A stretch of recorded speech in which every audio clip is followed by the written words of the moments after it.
Thank you, Peter. I now feel very embarrassed. Okay, so welcome everyone. Peter just gave away my entire intro, so this should go at least a little faster. For those of you who want to follow along, this entire presentation was done as a Jupyter notebook. If you don't know what that is, that's okay. It's used a lot in the scientific community to basically make it easy to share code and details about that code. Anyway, if you want to follow along, you can, whoa, this is, okay. You can go to bit.ly, PyCon-ca-keynote, and you can view the notebook directly there and follow along that way if you care to. Otherwise, I'll obviously go over everything in the notebook, more or less. There's a little bit more code there, but it won't really impact anything. So Peter basically gave away this entire slide.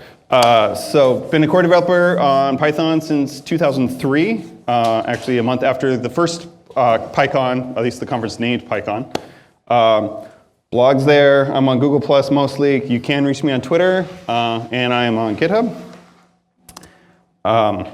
Peter also gave away this slide where, just thanks to Microsoft and specifically the Python team, yes, there is actually a Python team at Microsoft in Azure and specifically in the data and analytics group.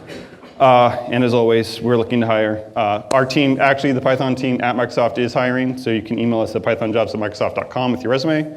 If you're interested, and if you're just interested in general Microsoft jobs, careers.microsoft.com. So the plug is done.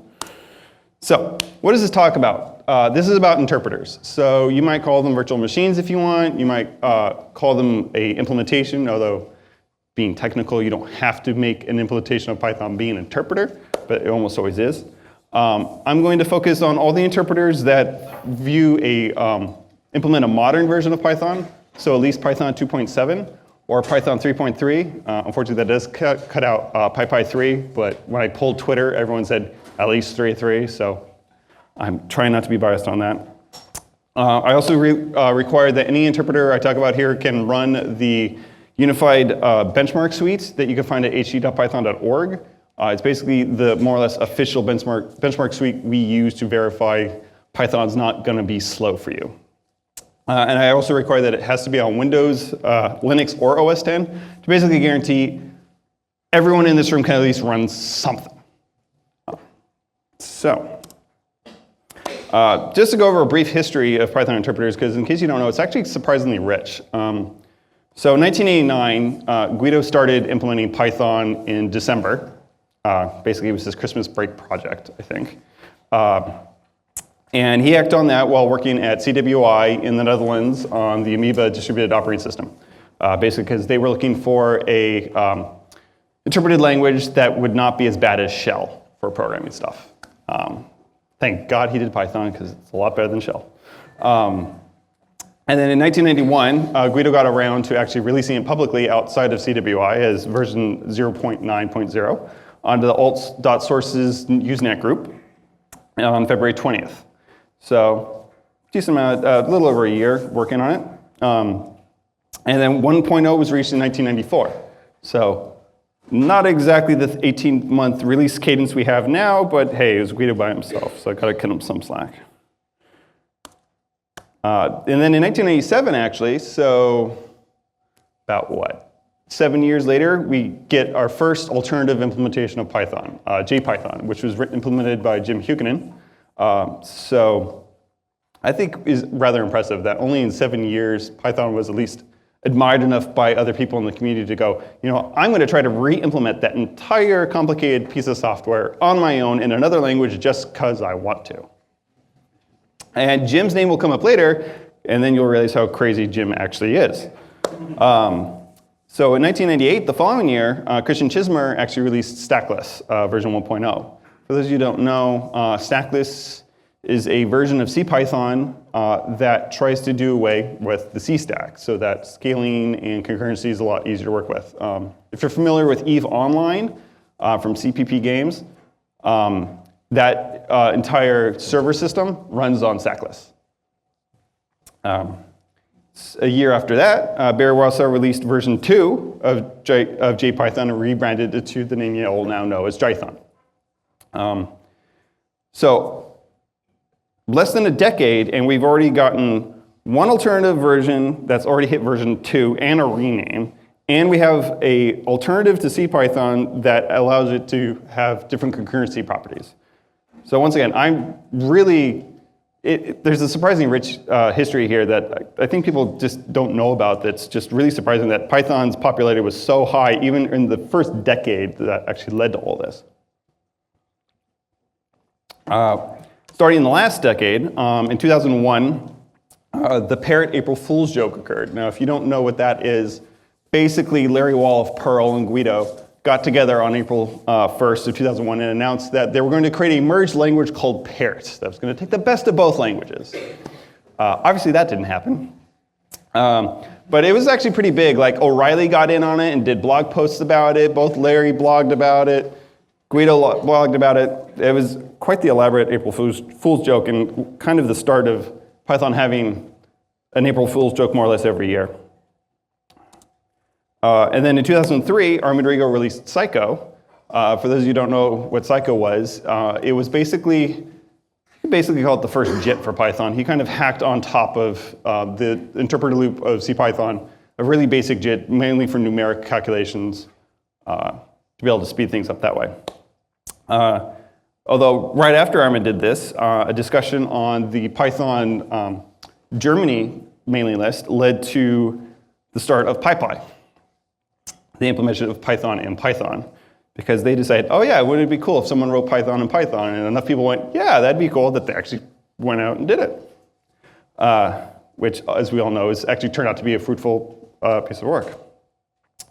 Also in 2004, Dan Sogalski, who was developing the Parrot VM for Perl 6, got a pie to the face from Guido, because at the time, Dan boasted that the Parrot VM was going to be so good and so magnificent that he could write a version of Python that ran on that VM that would run faster than CPython. Unfortunately for Dan, he didn't realize how dynamic Python was, and he actually didn't finish. Guido actually was a nice enough of a guy that he actually didn't want to stick a pie in Dan's face, but people said they'd make donations to charity if he did, so he kind of felt obliged, and so Dan got a pie. And then in 2006, Jim Huguenin, as I mentioned earlier, the creator of Jython, decided to release IronPython 1.0 at PyCon. This is, as you know, Python implemented for the .NET interpreter. Jim did this because he had heard rumors that .NET was not good for dynamic languages, so Jim decided to prove a point to verify that this was true, and Jim turned out it was wrong. This actually is what led to the dynamic language runtime on .NET and all the other Iron languages, such as Iron Ruby and such, and Jim actually going to work at Microsoft on .NET. That brings us to 2008, when Google started the Unladen Swallow project with some core developers. Basically, the longest lasting thing out of that was some patches that went into CPython for speeding up the interpreter, and also our benchmark suite came out of them. Unfortunately, they tried to use LLVM as the JIT back then, which was a little buggy, and they spent most of the time fixing LLVM's JIT instead of trying to speed up Python. But still some good things came out of that. 2013 saw the Kickstarter for MicroPython, which was the first, I think, to my knowledge, at least partial Python 3 implementation that was not CPython. 2014 saw Piston announced at PyCon, which I'll talk about later. PyPy 3 had its very first stable release, which was the first full-featured alternative Python 3 implementation. And that brings us up to today, where Pigeon, which I'll talk about later, was announced at PyData Seattle. Russell Keith McGee at Vancouver Python Day just this past September announced VOC, which I'll have a slide on.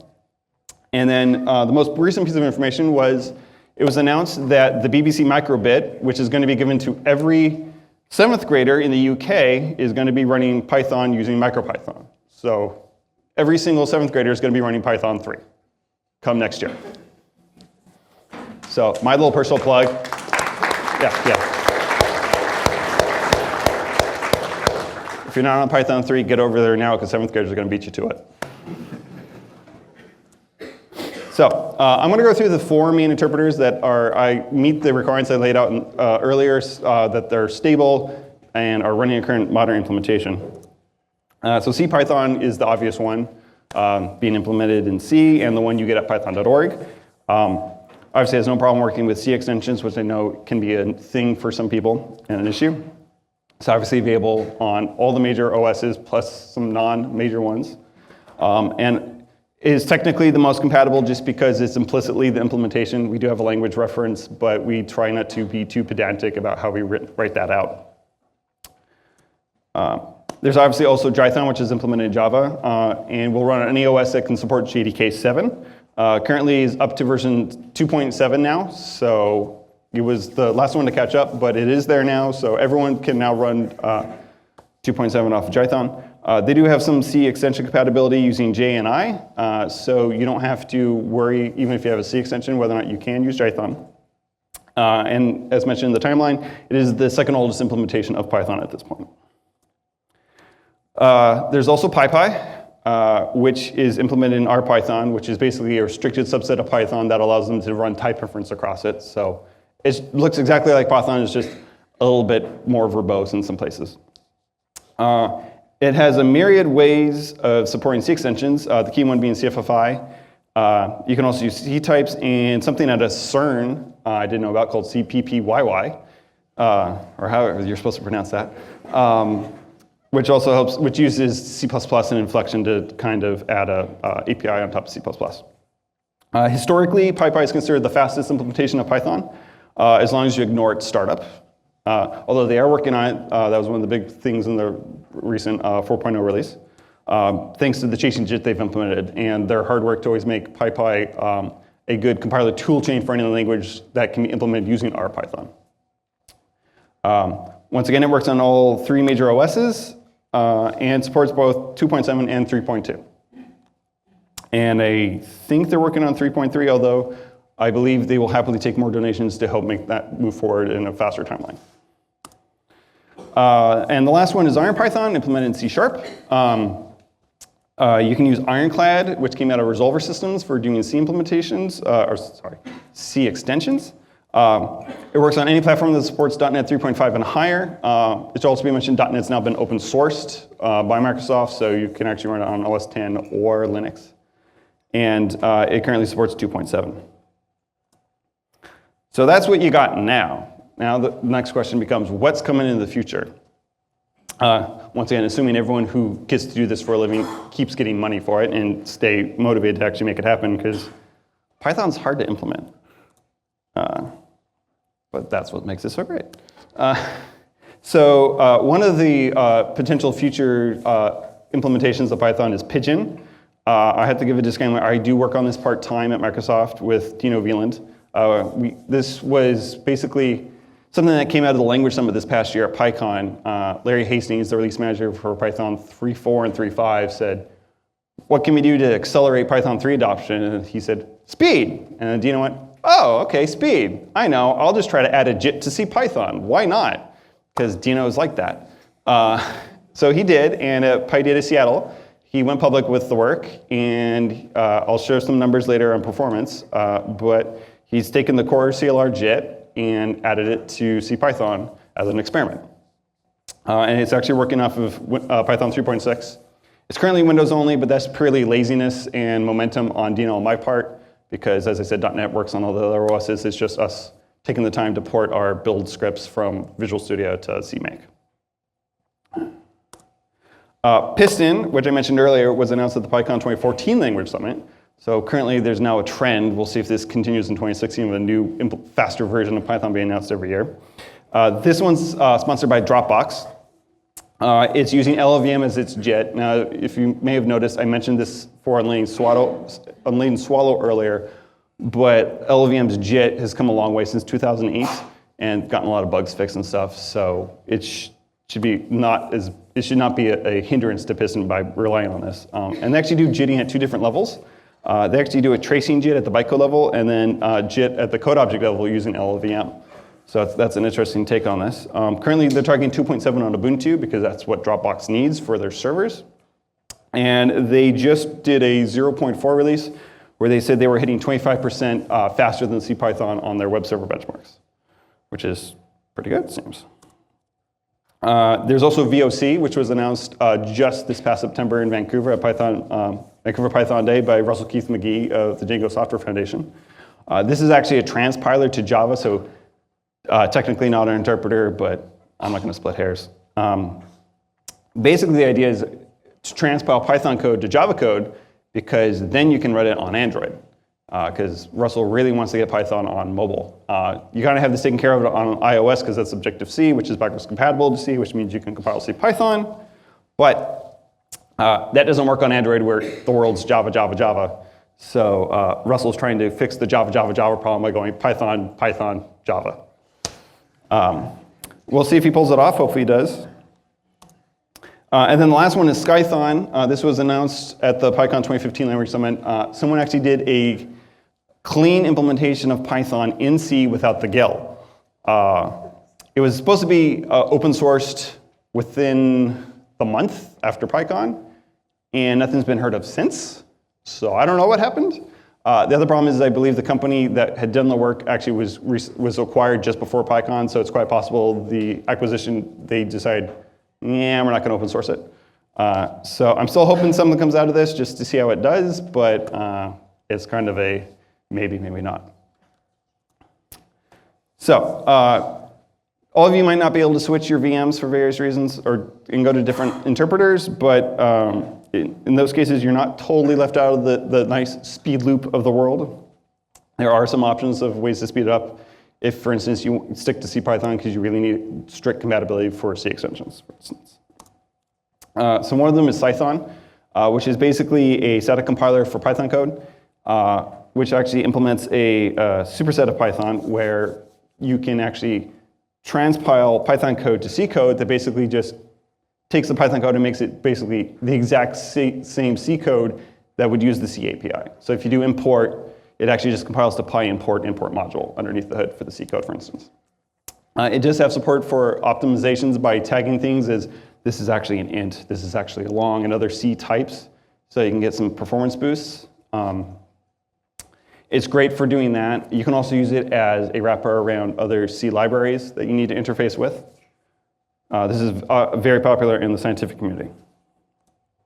Numba, another project out of the scientific community, has a JIT compiler that actually works with numeric Python code. But what makes this interesting is you just add a decorator to your functions and methods, and it will just JIT those functions and methods. So it's not like PyPy where just your entire program, you just choose exactly very key pieces of software to JIT, and it will just JIT that. Which makes it dead simple to try out. So if you're doing numeric Python code, I do suggest you give this a shot because it's literally just install, add a decorator, and that code will suddenly be JITted. So quick, dirty, give it a shot. And then lastly, there's CFFI out of the PyPy project, which provides a foreign function interface between C++ code and Python. What's nice about this is if you use this to wrap any C code that you need to work with, whether you wrote the C for tight inner loops or for faster speed, or if you're just wrapping some C code that you need to interface with, it will automatically work with CPython or PyPy. So I do recommend this as a way to wrap any C code you need to instead of doing it by hand, because you do open up the possibility to at least use PyPy, plus more low-level details will be handled for you, which is always a nice thing. So let's have a little conversation about an unscientific view of performance of all these interpreters. Now, take all this with a grain of salt. This is just me doing this on my laptop just to get a general idea of how all the interpreters are doing currently, because you may have gone to speed.pypy.org and see how PyPy shows how much faster than they are than CPython, but there's no one regularly doing this for all the other interpreters out there. And I hadn't seen any numbers since 2013, so I decided, oh, what the heck, let's just try to do this. Which had I known how much work I'd have to do on Python's benchmark suite to make all the other interpreters run, I may not have done this topic as a talk, but hey, we all benefit in the end, right?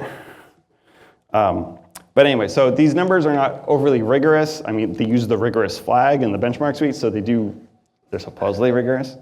But as I said, take it as kind of guidelines. I wouldn't quote these numbers as hard, statistically significant.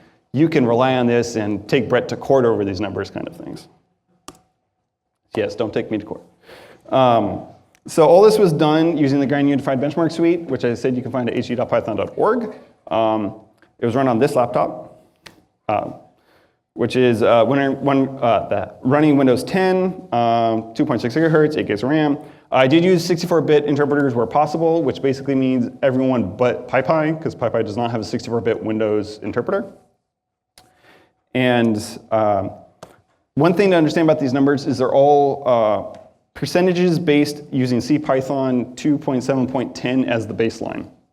So what this means is on any of these charts where you see 1.0, if anything hits that, it means it exactly took the same amount of time to run the benchmark as it took to run on CPython 2.7.10. If you see something that says 2.0, it basically took 2 times or 200% as long as it took for CPython 2.7.10 to run. So if it took CPython 10 seconds and you see 2.0, it means that interpreter took 20 seconds.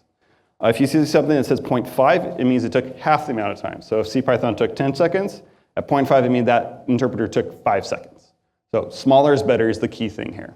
So anything below 1.0 is faster than CPython 2.7. Make sense? Okay.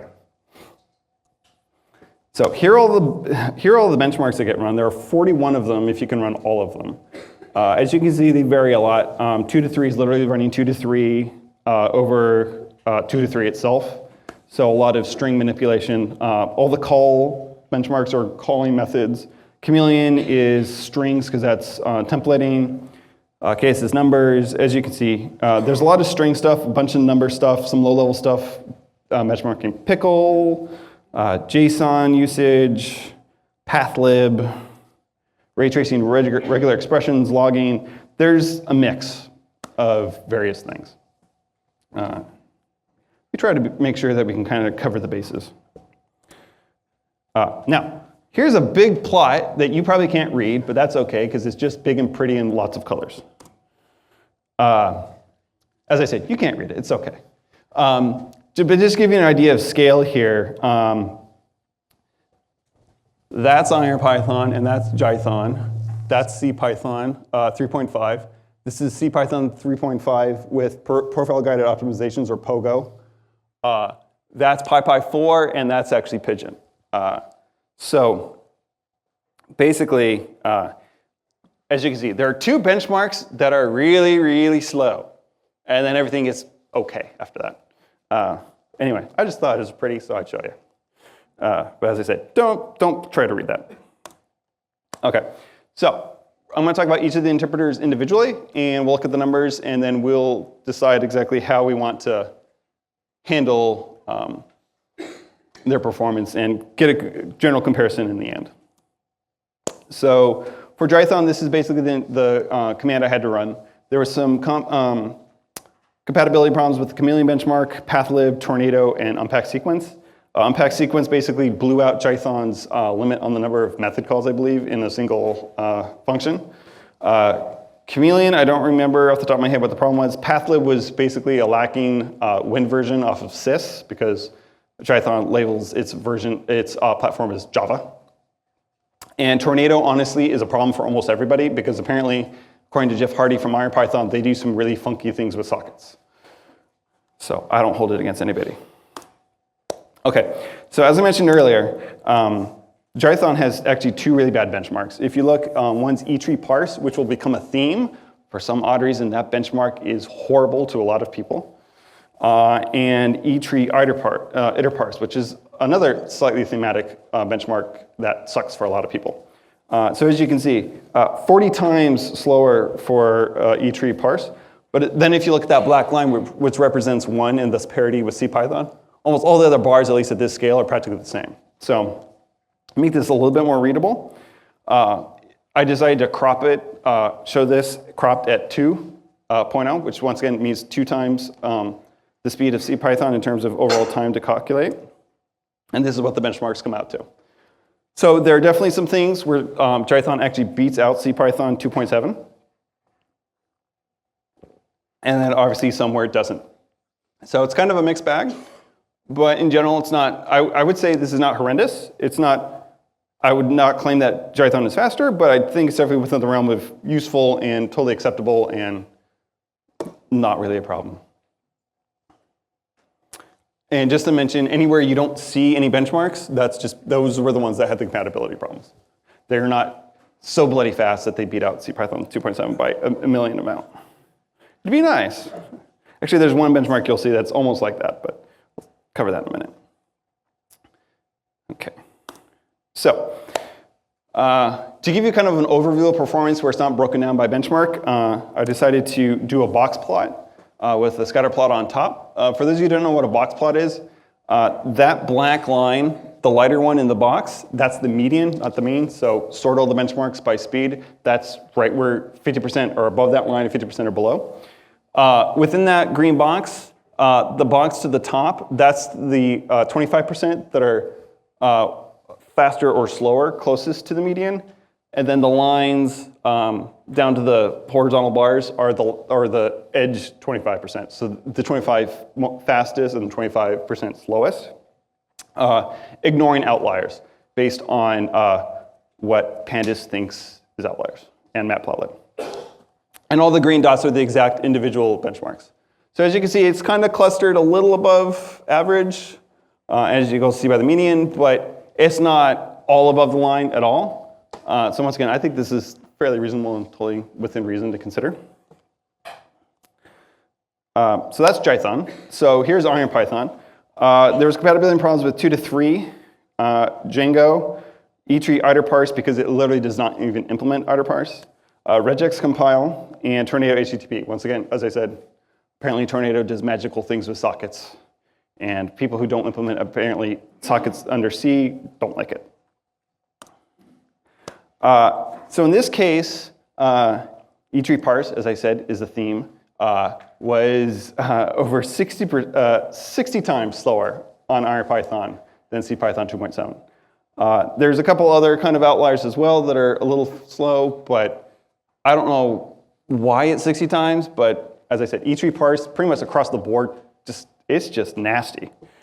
I don't know who implemented that one, but they're sadistic.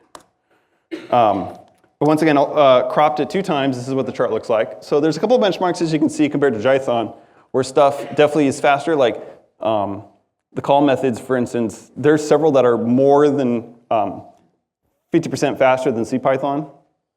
The really, really small one is call simple, by the way, down there. But in general, things seem to hover around. There's, once again, like Drython, some things that go past 2, but I still think overall, performance-wise, still fairly reasonable. Here's the box plot. You can actually just see the top, the 25% slowest quartile cutoff just at 2. So this one actually fits entirely on the screen minus outliers. The line's a little closer to the average compared to Drython. So once again, still pretty much even about. Then there's just the thing about this is if you notice where the median line is, the fastest 25% is much closer to it than spread out. So it's a little tighter on the bound in terms of what average performance is compared to Drython. But as I said, once again, totally acceptable in my view. So let's look at PyPy. So I'm sure all of you kind of expect this to be very small. They've earned a good reputation for doing things fast. I did forget to mention, I am skipping all the startup benchmarks, basically because if you're not CPython, you're slow. And I only have so many hours in the day, and it literally adds like an hour or 2 per benchmark run. And when you have bugs that you discover later on and cause the benchmarks to fail like one benchmark away before ending, it gets a little frustrating. So I just left them out. Basically, assume CPython's the fastest, and then other people are slower. That's all you need to know. But as I said, PyPy actually put a lot of work into fixing that kind of performance problem in PyPy 4, so they're getting better about it. So somewhat surprisingly, though, at least on Windows, some benchmarks on PyPy are slower than CPython 2.7, and one of them is actually almost 5 times slower. Once I did, as I mentioned earlier, this is on a 32-bit interpreter, not a 64-bit one, because PyPy has not released a 64-bit interpreter. If you go to their website, they have an explanation as to why, and it's mostly about you need to make compatibility decisions about how to handle some really low-level details in terms of what's going to fit in 64-bit and what's going to fit in 32, and how to break that down. They say patches are welcome, so go at it if you want. Anyway, with that aside, as you can see, a large proportion of the benchmarks are way below CPython, and there are just a couple that aren't. etree parse and etree iterparse once again. Pickling seems to be a theme, PyDigits for some reason. regex v8, and those are all the ones that actually are slower than CPython 2.7. Which you can see a little bit better when it's cropped. But once again, a huge proportion, vast majority of the benchmarks are below 0.5, so more than 50% faster than CPython 2.7. But there are still a couple that are past the 2.0 cutoff. Now, this is the interesting bit to view as a box plot. If you can notice at the bottom, there are some that are practically at 0. And remember, they ran all the benchmarks. So that's not some screw up in terms of compatibility. That's them just being damn fast. And as you can also notice, basically, at least 75% of all benchmarks are faster than CPython 2.7 by having that entire green box be below 1.0.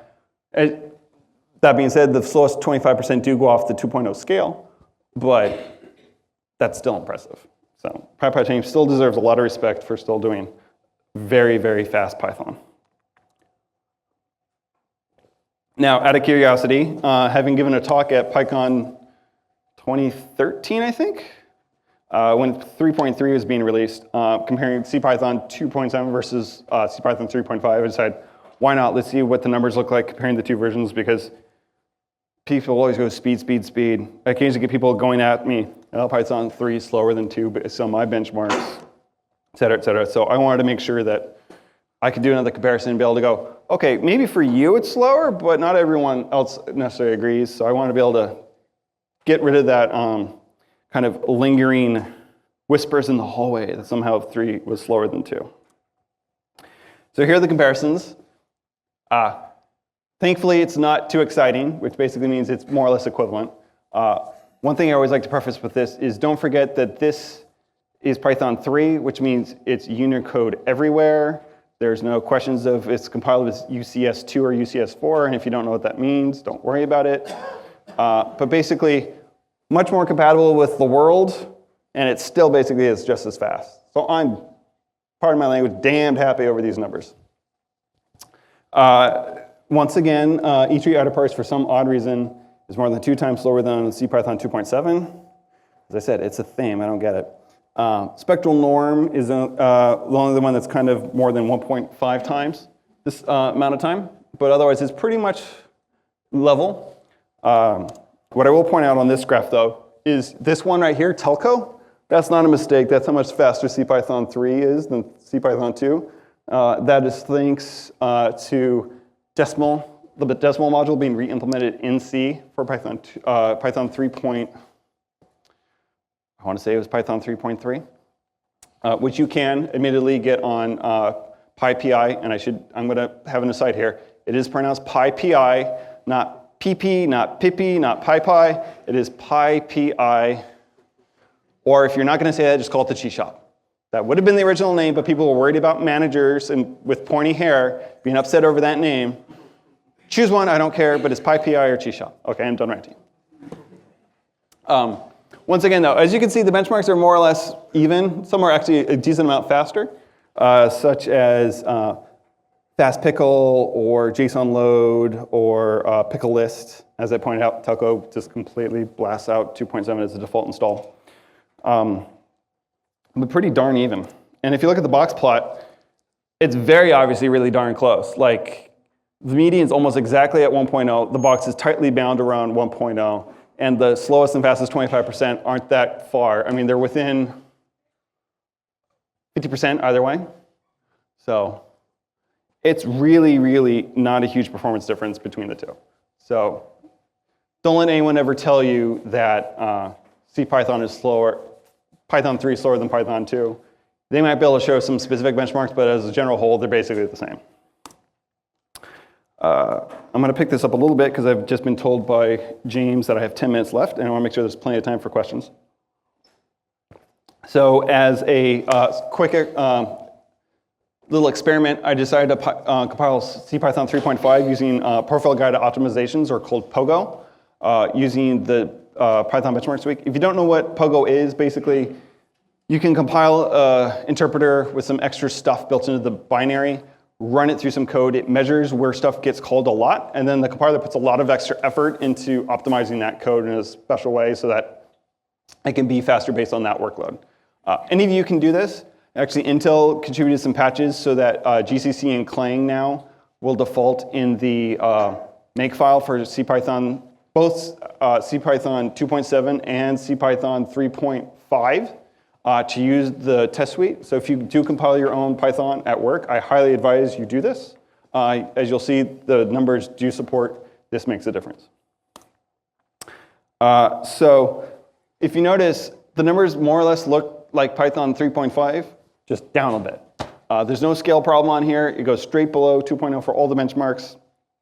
And basically is just slightly faster across the board. If you remember, the Boxplot for Python 3.5 was the median was slightly above 1.0, but the box is basically the same. If you notice here, everything is just shrunk and the median's gone down a bit. So more or less supporting the idea that profile guide optimizations are worth it, and the test suite is a reasonable approximation for a general load. Although if you do this yourself, you should probably figure out what your general workload would be and use that as the measuring.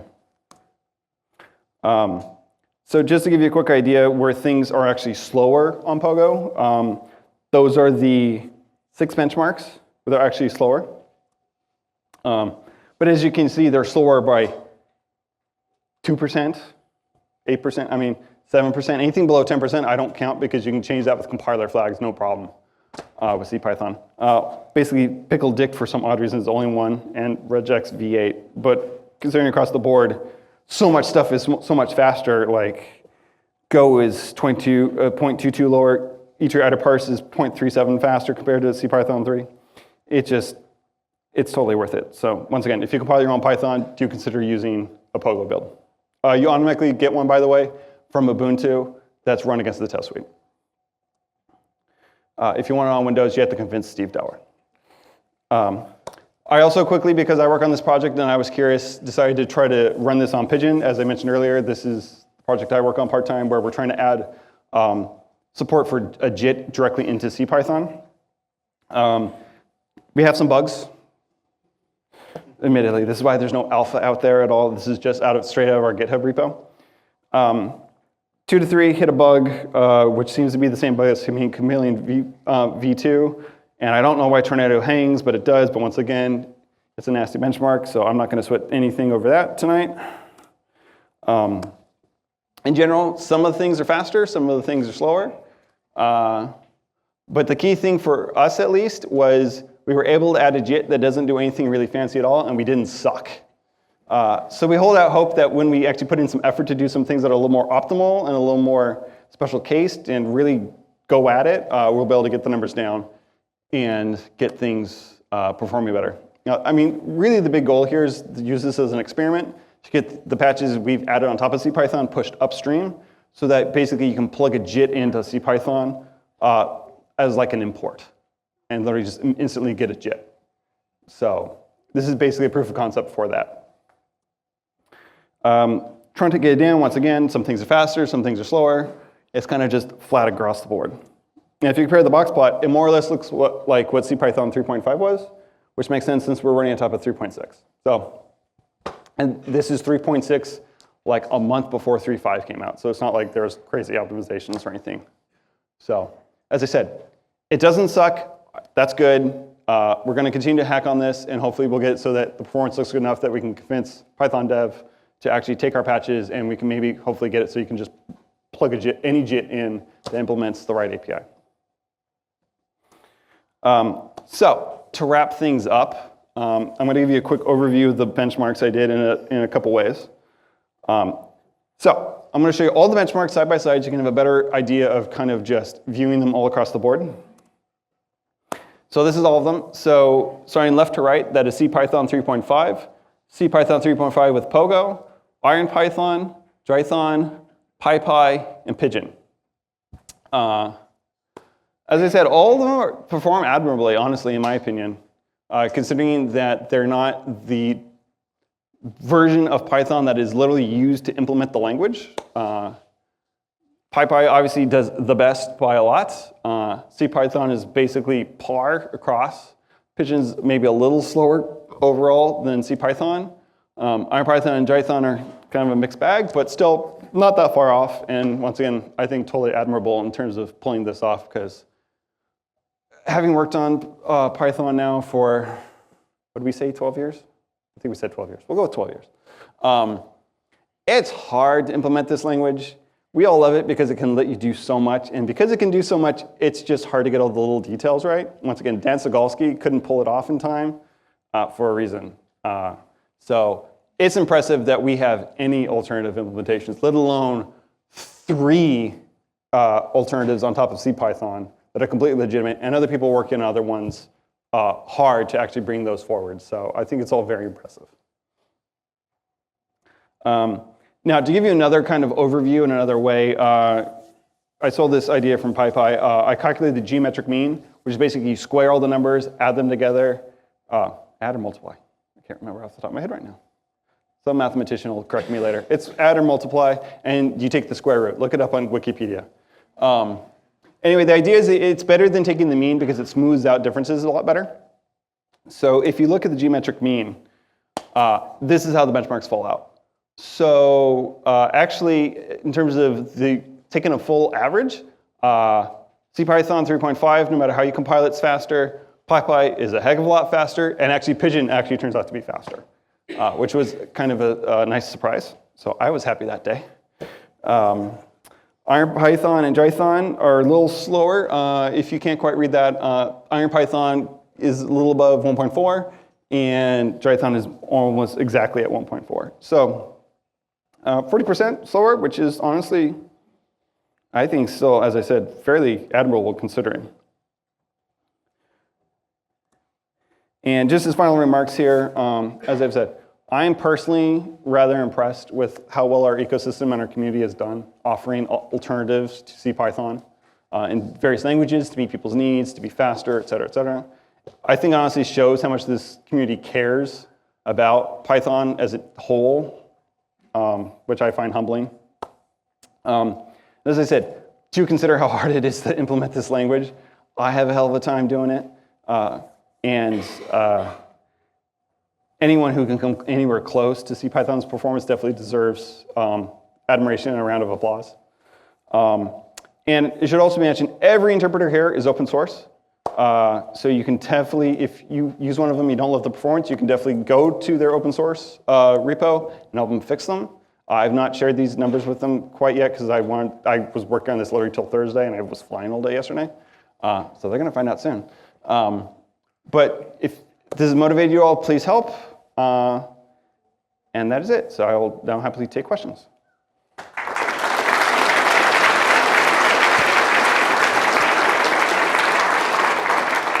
Thank you very much, Brett. We definitely have time for questions, so let's organize this in this way. This mic stand, if you could please line up just at the base of these stairs. If you have a question for Brett, we'll put the microphone there and you can ask that. So please feel free to line up right now. Just as some of you are coming forward, I'll ask a quick question if you don't mind, Brett. One thing I interject before you, please. Peter. I just want to say I'm happy to answer questions about this talk, but I'll also happily answer any questions you have about Python development, Python community, Python dev, anything you want to ask. I'm totally open to, so don't feel you have to limit yourself to just the talk. Ask me whatever. Cool, thank you. If I can just take the prerogative to ask one question. Sure. What is, among the CPython core developers, what is their perspective on either performance tuning or the competition that is these interpreters? We don't really, I mean, I guess you'd call it friendly competition. We just view it all as fantastic. We just want what's best for the community. We keep working on CPython as a way we view as pushing the language forward. And it's great if it happens to be fast, but like we're totally elated that PyPy exists and that they kick our butts constantly at performance. It's not a problem. It's all more for the language, more for the community. It's more good, which I know is grammatically incorrect. I'm sorry. Yeah, we're all happy. We all get along. We all hang out. I don't view it as competition at all. It's just everyone just trying to do their best to help the language. Hi, Brett. Hello. I expect a vague answer to this because it's a pretty vague question. Okay. You now have a lot of experience running all these interpreters across a large variety of different programs. Mm-hmm. As we move into maybe porting our stuff to Python 3, some people may actually think seriously about also switching interpreters that they're using. In your opinion, what are the kinds of bugs or incompatibilities that we can hit when we're doing this that either surprised you or are along the nature of they're not just localized, like now all my numbers are wrong across my entire app and all my tests are failing, that kind of thing? Do you have any insight into For porting what to that a effort different looks like? VM? Yeah. Honestly, the compatibilities were little ones, like this does a specific instance check and the type they happen to implement uses like the Java or .NET version underneath the hood and it didn't like that. Or, oh, this thing had more than 255 whatevers and that blew past some little 8-bit number count they had internally, so it didn't work. It was never anything like, oh yeah, those numbers are wrong. It was always little like just, they didn't worry about someone having like a function with 5,000 calls in it or something like that, or this uses .NET string underneath, and like, that's not what I wanted. I wanted a specific Python string, little stuff like that. Like Drython was a perfect example. They couldn't run the pathlib benchmark just because they didn't implement sys.win version. That was it. It was just one little change to pathlib would have made it totally compatible and just like, all right, well, if I don't know what it is, I'm just going to assume I'm not on Windows. So these are more things that express themselves as hard failures, exceptions get raised, not like, oops, my runtime behavior is weird. Cool, thanks. That's at least what I've come across in my experience. Hi, Brett. That was a really great talk. Thank you. I'm curious about one thing. So the title of the talk was a tour of different Python implementations, but is the only motivating factor for these alternate Python implementations either speed or accessibility to platforms? Has nobody tried building a Python implementation that did something else like static verifiability or additional functionality? No, not that I'm aware of. Everyone seems to always be motivated either because they need to interface Python with another language, and because Python's such a fantastic glue language, if you need to implement it in a Java program, how the hell are you going to do that with CPython? Because I don't know who here has worked with JNI, but find someone who does and they will happily tell you it's garbage, or at least a real pain to work with. So people find it easier to literally re-implement the language. And then there are the people who just go, I need faster, I need faster, I need faster, I need faster, I need faster. I have an addiction problem, I need faster. And so they try to make it go faster, which is totally acceptable too. In terms of verifiability and stuff, I mean, the closest you come to is like IronPython.